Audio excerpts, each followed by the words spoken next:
Silakan duduk Bapak Ibu, Shalom. Salam kasih dalam Tuhan kita Yesus Kristus. Kita sangat bersuka cita, sangat bersyukur kalau di penghujung tahun ini kita ada dalam hadirat Tuhan. Sebentar kita akan sama-sama melepaskan tahun 2023 dan akan masuk di tahun 2024 bersama Tuhan. Sebelum saya lupa, kami secara pribadi keluarga kami mengucapkan selamat Natal 25 Desember 2023 dan selamat sama-sama kita masuk di tahun baru 2024 yang sebentar akan kami masuk bersama-sama. Bapak Ibu, sebentar lagi kita akan meninggalkan tahun 2023 dan masuk di tahun 2024 yang semuanya itu masih kita tidak tahu. Apa yang akan terjadi ke depan? Masih misteri. Kita tidak tahu hal apa yang akan terjadi besok. Tapi satu hal, orang percaya. Kita tahu bahwa penyertaan Tuhan sempurna bersama kita. Kita tahu bahwa di tahun melepas tahun 2023 dan masuk di tahun 2024 ini, kita akan melangkah bersama Tuhan Yesus. Itu hal penting yang kita harus tahu. Dan Bapak Ibu, di sepanjang tahun 2023, kita terus belajar tentang Tuhan. Kita terus belajar tentang bagaimana Tuhan hidup. Kita terus bagaimana belajar tentang karakter Tuhan. Karena kita bersyukur Tuhan kita, Tuhan yang kita sembah, Tuhan Yesus, pernah hidup sebagai manusia. Dan kita bisa melihat, kita bisa belajar apa yang dia lakukan selama dia hidup sebagai manusia. Keserupaan manusia dengan Tuhan sebenarnya sudah ada dalam rencana Tuhan.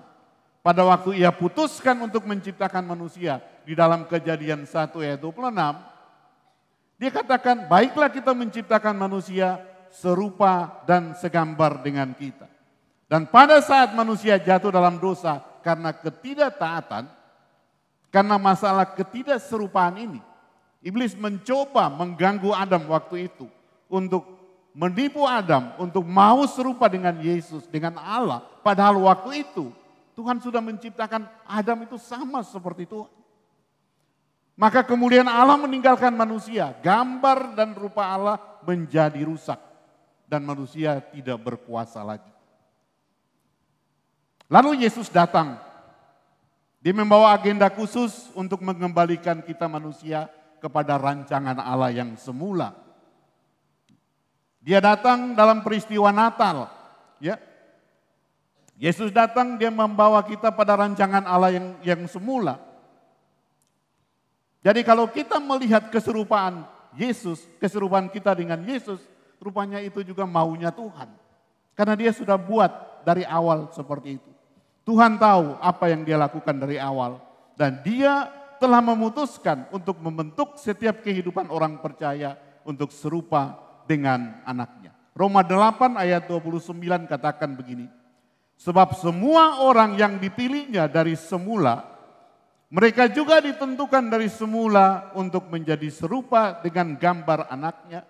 Supaya ia, anaknya itu menjadi yang sulung di antara banyak saudara.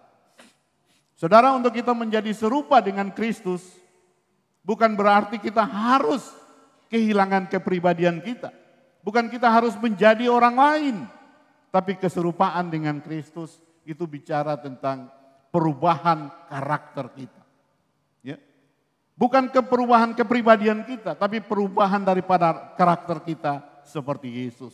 Dan malam hari ini kita mau terus merefresh kehidupan kita. Kita lihat apa yang Yesus sudah buat dalam kehidupannya yang patut untuk kita contohi. Ya, karakter yang pertama yang kita mau belajar dari Yesus adalah persoalan memberi. Karakter pertama dari Tuhan Yesus yang patut kita contohi adalah persoalan memberi. Cara pandang manusia, memberi berarti ada sesuatu yang hilang dari kita. Ada harga yang harus kita bayar. Tetapi cara pandang Yesus itu berbeda. Memberi dengan iman berarti bermultiplikasi. Artinya apa yang ada pada kita tidak hilang tetapi bertambah. Ini berbeda sekali dengan cara pandang dunia. Cara pandang dunia ketika kita memberi berarti kita kehilangan sesuatu. Berbagi dalam kelimpahan itu mudah daripada dalam kekurangan. Untuk bisa berbagi walaupun dalam kekurangan dibutuhkan kesadaran bahwa berbagi adalah sesuatu yang pada orang lain yang tidak akan pernah kita rugi. Kita memberi sesuatu pada orang lain, kita tidak akan pernah rugi. Nah, mindset itu yang harus kita tanamkan supaya karakter kita bisa seperti Kristus. Sebaliknya, kita akan belajar apa arti bersyukur ketika kita memberi pada orang lain. Dan sikap yang murah hati ketika kita memberi kepada orang lain. Tidak perlu menunggu kaya untuk berbagi. Karena begitu banyak orang kaya, semakin diberkati, tambah pelit, tambah tidak mau melepaskan. Tetapi Tuhan memuji janda yang miskin, yang mau memberi dari apa yang dari kekurangannya. Yang ada di pikiran dari orang yang kaya yang tidak bisa memberi adalah semua ini yang saya kumpulkan, yang saya simpan, yang saya siapkan untuk masa depan saya, untuk masa depan generasi saya ke depannya. Dalam Markus 12 ayat 41 sampai 44, Yesus memuji persembahan seorang janda yang memberi hanya 2 peser, sedikit sekali saat itu, daripada pemberian orang kaya yang datang dengan membawa sejumlah uang dipersembahkan di persembahan. Tapi dari kisah ini kita belajar bahwa kualitas persembahan itu dan berbagi hidup itu bukan diukur dari banyaknya uang, dari nominal yang diberikan, tetapi diukur dari satu, kerelaan. Diukur dari apa yang motivasi tertentu yang dari diri kita. Ketika kita memberi, apakah kita rela untuk memberi pada orang lain? Apakah saya memberi kepada orang lain, saya punya motivasi khusus. Saya memberi untuk Ibu A, tujuan saya ketika saya memberi sedikit, harapan saya dia bisa memberi saya lebih banyak. Karena saya tahu apa yang ada pada dia itu banyak. Yang kedua, pengorbanan. Persembahan atau pemberian kepada orang lain yang dilakukan tanpa pengorbanan sama halnya dengan kita memberi seperti orang kaya. Yang dia memberi dengan entengnya. Tetapi yang Tuhan mau ketika kita memberi ada rasa pengorbanan yang keluar dari diri kita. Itu memiliki arti yang luar biasa untuk kita bisa memberi pada orang lain. Yang kualitas yang ketiga adalah kualitas persembahan dan berbagi hidup diukur dari kejujuran kita dengan Tuhan. Berkaitan dengan berkat yang sudah kita terima. Ketika kita diberi banyak berkat sama Tuhan. Nah, kita sedikit dalam pemberian itu kita tidak jujur sama Tuhan. Ketika kita dikasih banyak, Tuhan juga tuntut banyak dong dari kita. Kamu diberi banyak, kamu harus juga keluarkan banyak. Kita tidak bisa sesuaikan dengan pendapatan orang yang sedikit. Oh, dia kasih segini, oh saya juga segini. Kita harus lihat ukuran apa. Tuhan memberikan kita banyak, tujuannya untuk memberkati lebih banyak. Memberi bukan bicara soal uang saja, tetapi banyak hal yang harus kita lakukan. Persembahan dan pemberian harus dilandasi dengan rasa syukur kita kepada Tuhan. Ketika kita memberi, kita bersyukur, Tuhan terima kasih. Tuhan memberi saya banyak, saya harus membagikan ini untuk orang lain. Tuhan memberikan saya begitu banyak, saya harus itu mengembalikan itu dengan mengasihi sesama. Saudara jangan takut untuk memberi, karena Tuhan tuh memberikan kita tuh benih untuk ditabur dan roti untuk dimakan. Jangan sampai benih yang Tuhan kasih kita makan sama biji-bijinya. Semua kita makan karena kita takut kehilangan. Memberi harus menjadi gaya hidup kita. Amsal 11 ayat 24 katakan ada orang yang menyebar harta tapi bertambah kaya. Tetapi ada orang yang hemat luar biasa tetapi dia selalu berkekurangan. Nah malam ini sudahkah saudara memberi sesuai dengan standar Tuhan yang Tuhan mau dalam hidup kita?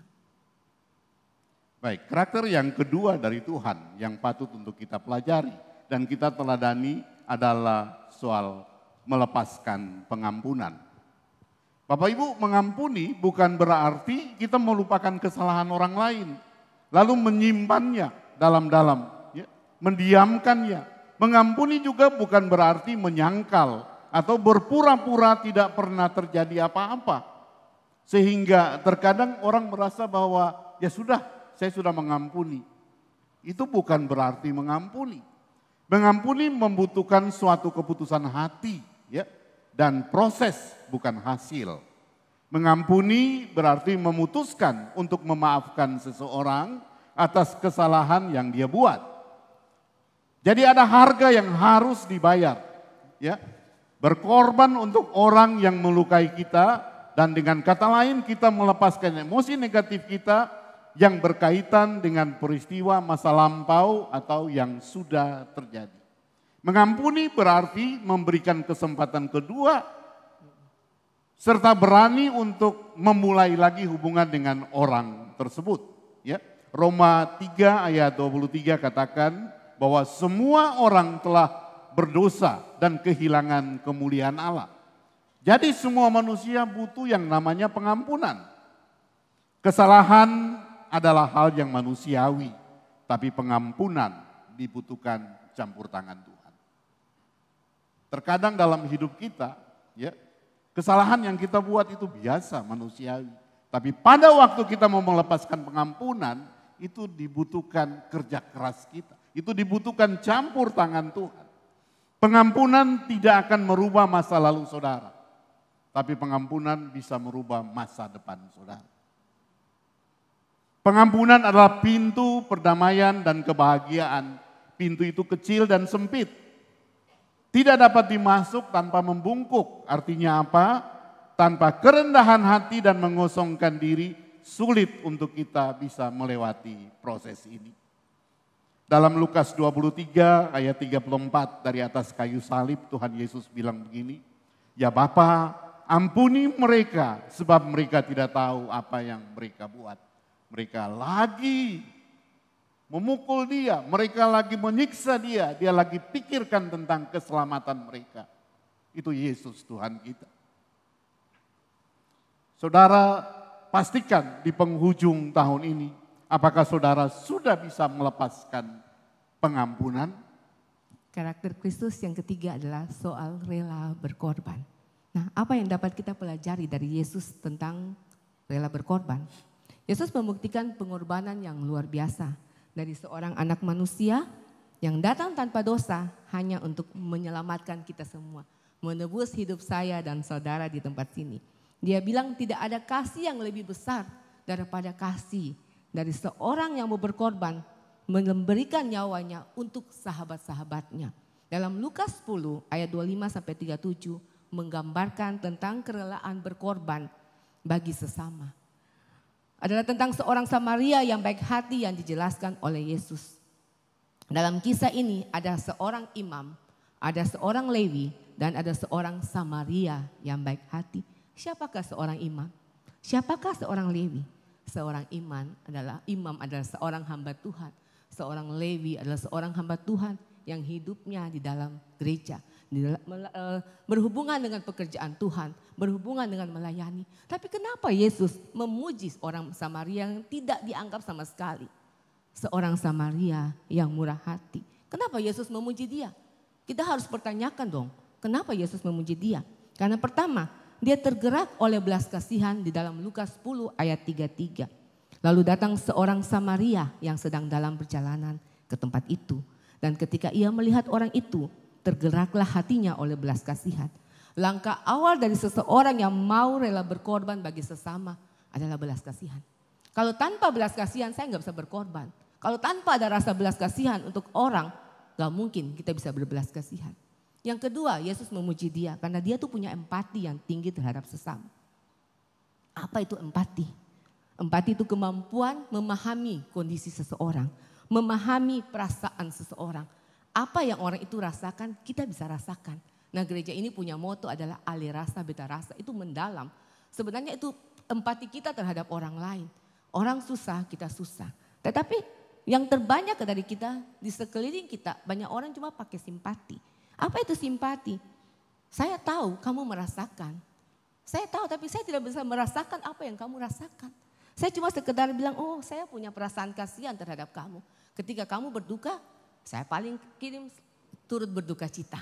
Atau saya melihat saudara saya atau teman saya lagi dalam berduka, paling saya bilang, oh kasihan ya. Hanya kasihan, gak bikin apa-apa. Tetapi empati berbeda. Yang Tuhan mau dari hidup kita tuh kita punya empati. Ada rasa belas kasihan sama orang lain. Ada merasakan ketika dia susah, bagaimana ya kalau saya merasakan itu. Itu yang Tuhan puji dari seorang Samaria yang murah hati. Ia pergi kepadanya lalu membalut luka-lukanya. Sesudah ia menyiraminya dengan minyak dan anggur, kemudian ia menaikkan orang itu ke atas keledai tunggangannya sendiri, lalu membawanya ke tempat penginapan dan merawatnya. Dia tidak hanya berkata, oh kasihan, tetapi dia melakukannya. Dia pergi membalut luka-luka orang itu. Yang ketiga, dia memberi lebih dari yang dia butuhkan. Dia memberi dari orang lebih yang dia butuhkan, dia berkorban untuk orang itu.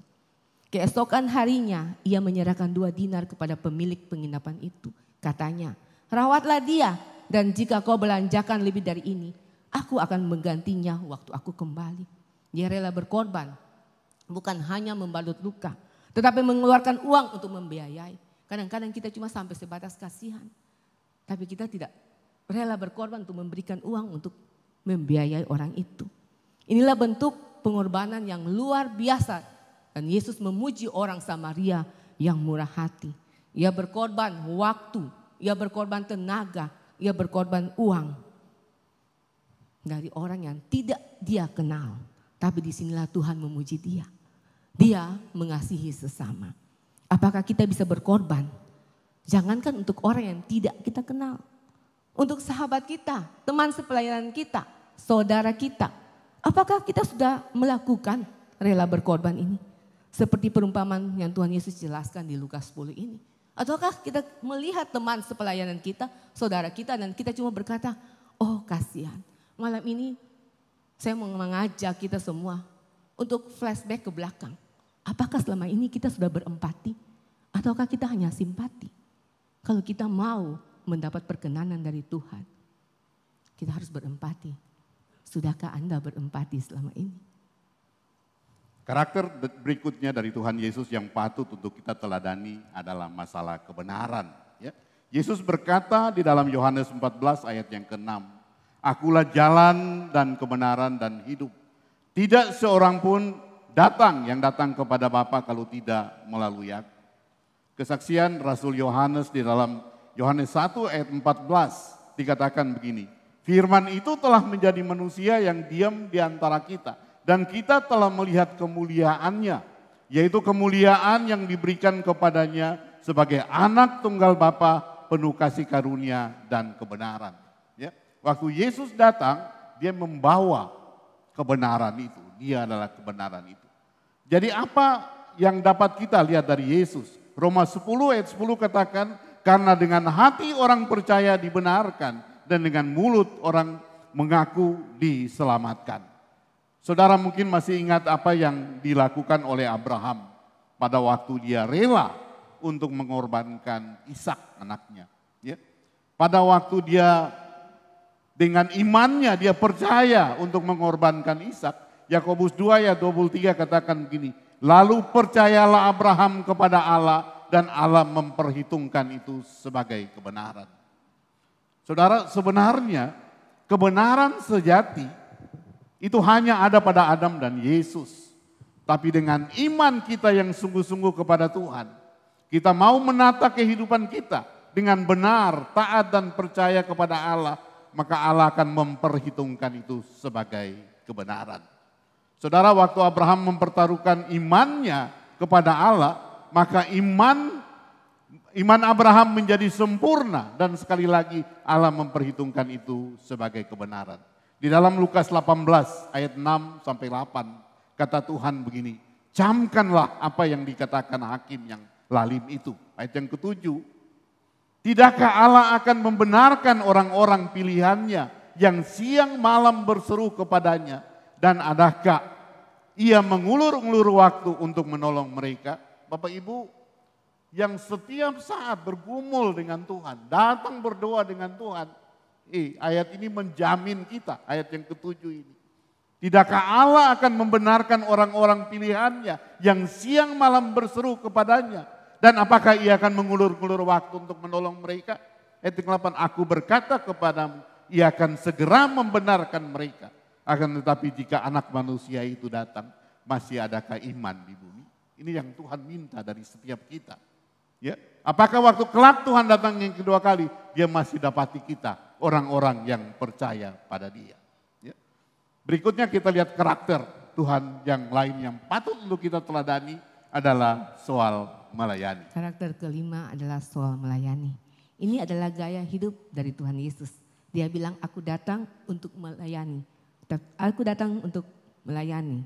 Ya, bukan untuk dilayani. Dalam Matius 20 ayat 26 sampai 27 Yesus katakan, barang siapa ingin menjadi besar di antara kamu, hendaklah ia menjadi pelayanmu.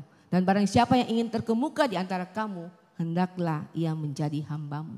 Yang Yesus lakukan dalam Yohanes 13 ayat 3 sampai 5. Setelah ia tahu bahwa Bapa menyerahkan segala sesuatu kepadanya, semua diberikan pada dia, ia malah datang kepada murid-muridnya, lalu melayani mereka dan mencuci kaki mereka. Apa yang kita bisa pelajar dari Yesus di Yohanes 13 ini? Aku berkata kepadamu, sesungguhnya seorang hamba tidaklah lebih tinggi daripada tuannya, ataupun seorang utusan daripada dia yang mengutusnya. Jikalau kamu tahu semua ini, maka berbahagialah kamu jika kamu mau melakukannya. Ayat di atas mengungkapkan bahwa salah satu atribut yang disandang Yesus yaitu sebagai hamba. Yesus ingatkan ke-12 muridnya bahwa seorang hamba itu tidak bisa lebih daripada tuannya. Yesus merendahkan diri, mencuci kaki murid-muridnya dengan maksud memberikan teladan, memberikan pengertian kepada murid-muridnya bahwa kamu saling melayanilah. Sebab sangat sulit bagi seseorang yang sudah posisinya tinggi, seseorang yang sudah senior untuk melayani orang yang di bawahnya. Yang terjadi ketika seseorang jadi orang yang di atas atau seseorang menjadi orang yang senior, menjadi kepala, yang terjadi adalah sebaliknya. Dia mau dia dilayani oleh orang yang di bawah. Tetapi Yesus memberikan contoh bahwa saya mau melayani kamu. Padahal semua kuasa sudah diberikan Bapa di surga kepada Yesus. Tetapi Yesus memberikan contoh ini kepada murid, kepada kita semua. Jadilah engkau teladan mengikuti Yesus. Ketika engkau menjadi besar, engkau harus melayani. Dia yang dalam rupa Allah tidak menganggap kesetaraan dengan Allah sebagai milik yang harus dipertahankan, melainkan telah mengosongkan dirinya sendiri dan mengambil rupa seorang hamba dan menjadi sama dengan manusia. Dalam keadaan sebagai manusia, ia telah merendahkan dirinya dan dia taat sampai mati, bahkan mati di atas kayu salib. Kata Yesus kepada Simon Petrus, apakah engkau mengasihi aku? Gembalakanlah domba-dombaku, layanilah sesamamu. Malam ini ada pertanyaan untuk kita semua. Apakah engkau mengasihi aku, kata Tuhan? Layanilah sesamamu. Karakter yang berikut dari Tuhan Yesus yang patut untuk kita teladani adalah masalah ketaatan. Ya, ini adalah gaya hidup daripada Yesus. Ya, yang harus menjadi model gaya hidup kita orang percaya. Pada waktu Yesus masuk dalam penderitaan salib, apakah karena dosa Yesus? Tidak. Bukan karena dosanya, tapi karena ketaatannya kepada Bapaknya. Karena dia bilang, aku datang hanya untuk melakukan kehendak Bapakku. Ya, dia datang hanya untuk melakukan kehendak Bapaknya. Dia rela untuk menjadi penyelamat umat manusia. Di Taman Getsemani 3 kali dia bilang sama Bapaknya, kalau boleh cawan ini lalu daripadaku. Dia tahu penderitaan salib ini berat. Dia tahu apa yang akan terjadi ke depan ini sangat berat. Kalau boleh cawan ini lalu daripadaku, tapi bukan kehendakku, tapi melainkan kehendakmu yang jadi. Ketidaktaatan merupakan dosa yang pertama dari manusia. Dan ketaatan Yesus kepada Bapa membuka jalan bagi kita untuk menerima segala kuasa di surga dan di bumi. Sudahkah saudara taat kepada orang yang memegang otoritas kepada saudara? Saya mau katakan untuk kita yang berkeluarga, istri tunduk pada suami, itu aturan. Dan suami kasihilah istri, itu aturan. Ya, bukan tunggu nanti kalau dilakukan baru taat, kalau dikasihani baru mau taat, tidak. Tapi sebagai seorang istri harus tunduk pada suami dan sebagai seorang suami harus mengasihi istri. Ya, itu yang Tuhan mau dari setiap kita. Di penghujung daripada zaman ini, saya kemarin waktu ada kuliah akhir tahun, kita Perhimpunan Dokter Anestesis Indonesia, setiap tahun ada kuliah dari para pakar, para profesor, dan apa satu kata dari guru saya bilang, Di akhir zaman ini, di zaman sekarang ini, sangat sulit kita temukan orang yang taat dan orang yang jujur. Saya bilang Tuhan benar. Di zaman ini itu jadi langka dalam kehidupan kita. Mereka di luar kita, tapi dia tahu bahwa zaman ini sudah sulit untuk menemukan orang jujur dan orang yang taat. Kita lihat karakter daripada Yesus yang berikutnya. Karakter yang ketujuh dari Tuhan Yesus adalah soal kerendahan hati. Dalam sejarah manusia, orang yang berani bilang dirinya rendah hati hanya cuma Yesus. Tidak ada orang yang berani bilang dirinya rendah hati kecuali Tuhan Yesus. Matius 11 ayat 29 berkata, "Pikulah kuk yang kupasang dan belajarlah pada aku, karena aku lemah lembut dan rendah hati, dan jiwamu akan mendapat ketenangan." Dalam bahasa Yunani, kerendahan hati ditulis dengan kata prairos, yang artinya juga adalah lemah lembut.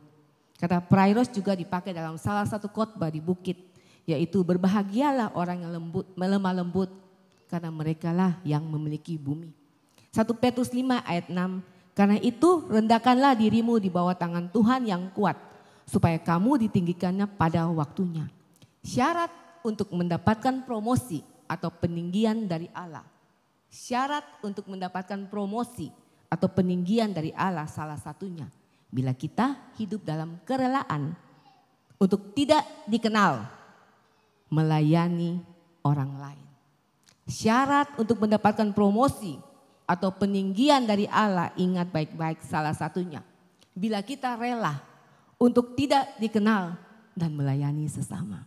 Maka Tuhan akan meninggikan kita pada waktunya. Promosi yang sejati itu datangnya dari Tuhan, bukan dari manusia. Adalah ketika hidup kita hidup dalam kerendahan hati. Promosi itu datang dari Tuhan dan bukan dari manusia. Selain itu ketika kita hidup dalam kerendahan hati, orang akan senang sama kita. Siapa yang suka bergaul sama orang sombong? Siapa yang suka dengan orang yang sombong? Ketika kita hidup dalam kerendahan hati, orang akan respect sama kita. Justru kita tidak usah minta dihormati. Tanpa kita bilang, tanpa kita suruh, tanpa kita minta, dengan sendirinya orang akan hormat sama kita.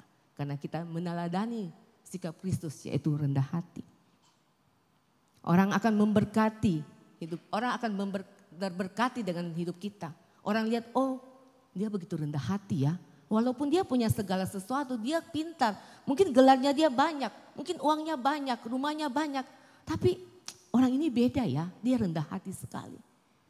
Tanpa kita sadari, orang melihat Kristus dalam hidup kita kalau kita rendah hati. Selain kita hidup dalam kerendahan hati akan membuat kita juga berhasil dan dipenuhi dengan berkat. Rendah hati adalah kebenaran untuk menaklukkan diri kepada pembentukan karena kita memahami gambar besar yang ada di depan. Dalam Lukas 14 ayat 11 tertulis, "Sebab barang siapa meninggikan diri, dia akan direndahkan. Dan barang siapa merendahkan diri, dia akan ditinggikan." Kerendahan hati adalah sikap bijaksana di mana seseorang memposisikan dirinya agar tidak merasa lebih penting atau benar dari orang lain. Kerendahan hati adalah sikap yang bijaksana di mana seseorang memposisikan dirinya agar tidak merasa lebih penting dari orang di sampingnya atau sesamanya. Nah, malam ini kita mau bertanya, dalam diri kita sendiri yang paling tahu adalah diri kita sendiri. Sudahkah saudara hidup dalam kerendahan hati? Bapak Ibu, begitu banyak karakter dari Tuhan Yesus yang patut untuk kita teladani. Tapi yang terakhir ini saya mau sampaikan tentang satu ini, yaitu soal kasih dan penguasaan diri. Kalau kita lihat Yesus terangkan tentang buah roh, dimulai dengan kasih dan diakhiri dengan penguasaan diri. Saya baru melihat, mendalami ini dan memang ini sangat-sangat luar biasa. Apa itu kasih? Ya, kasih itu sabar, kasih itu murah hati, tidak cemburu, tidak memegahkan diri, tidak sombong. Kasih itu tidak melakukan yang tidak sopan, tidak menguntungkan diri sendiri, tidak pemarah dan tidak menyimpan kesalahan orang lain.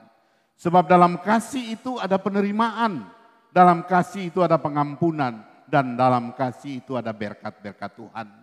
Kasih itu tidak berkesudahan, nubuatan akan berakhir, bahasa roh akan berhenti, pengetahuan akan lenyap, tapi kasih tidak berkesudahan. Kasih menutupi segala pelanggaran. Rasul Paulus katakan, pada akhirnya tinggal 3 hal yang penting. yaitu iman, pengharapan, dan kasih. Dan yang paling besar di antaranya adalah kasih. Dan Allah sudah melakukan itu untuk kita.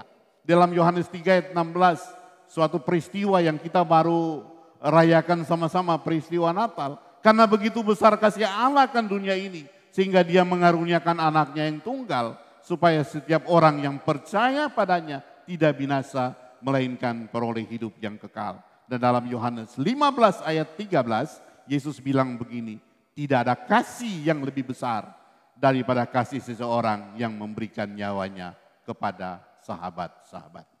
Bapak Ibu kekasih Tuhan, di penghujung tahun 2023 ini, kita harus tahu bahwa kasih itu belum ditarik dari manusia sampai hari ini. Dan tadi saya katakan bahwa penguasaan diri itu merupakan motor pengontrol kehidupan kita.